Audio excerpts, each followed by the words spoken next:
That must have been very arduous. It was intense, and especially because I'm such an active person and I love performing so much. It was challenging to stop performing. That was the hardest part, not seeing the fans, not performing, not playing music. But you'll actually see it, one of the scenes in the video. I actually rehearsed lying down a lot. I did. I couldn't help myself. I used to just I would play the song, and I would just do the choreography on my back and visualize the fans. And I thought of them every second. We did 99 shows on the Born This Way ball, and I guess my accident sort of happened 20 shows before it was over.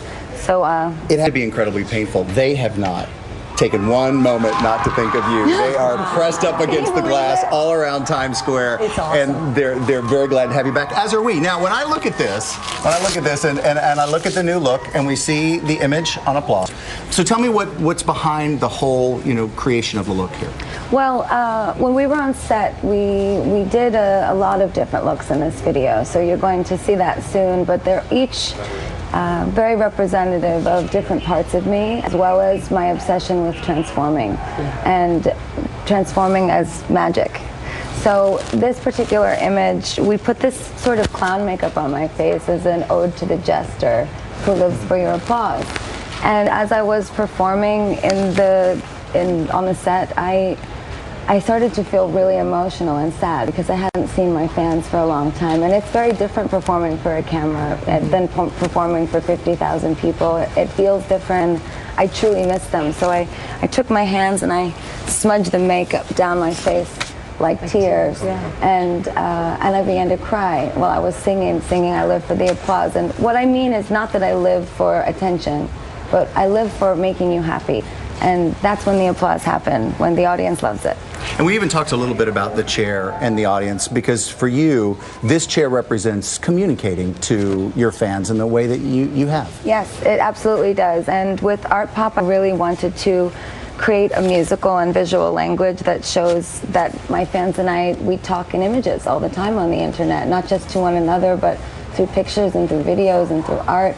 On littlemonsters.com, which is a social media site that we built dedicated to Little Monsters, I talk to them constantly. And this chair is really indicative of what I want to say with this campaign. I'm not just a musician, I'm also a creative mind. How did being forced not to perform for some time, how did that change your creative process? It made it much more intense and amazing because I couldn't do anything else but create. I couldn't dance, I couldn't walk, I couldn't anything. So I sat on the couch and I worked every day, and I wrote all my ideas down, and I obsessed about the music. I read someplace you called that your gazing period. Yeah. That it really... I'm working with Jeff Koons as well on some new art projects, and with Marina Abramovich and Robert Wilson and Inez Invenu did the video.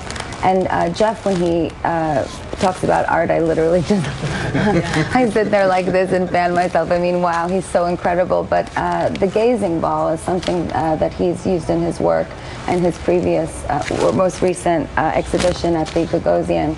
And he talks about looking into the gazing ball and really having this transcendent experience with your creativity. Comes out of that transcendent experience. It's going to be in a few minutes. You got to get up to the roof. I do. So we're going to go up to our next piece right now. A lot more Lady Gaga coming up. The new video in just a couple of minutes. Yes. All right. You go. We're going to show you the video right now. That we're going to continue on the heat index. There we go. There's my camera. So while Gaga heads upstairs, we're going to turn to a controversial new way that families who are struggling with infertility are trying to realize their dreams of having a baby. They're raising money online. ABC's Bianca Ladriga has the story. They say it takes a village to raise a child. I got 4 under 5. One more, we can run a full court. But what about to conceive one? We basically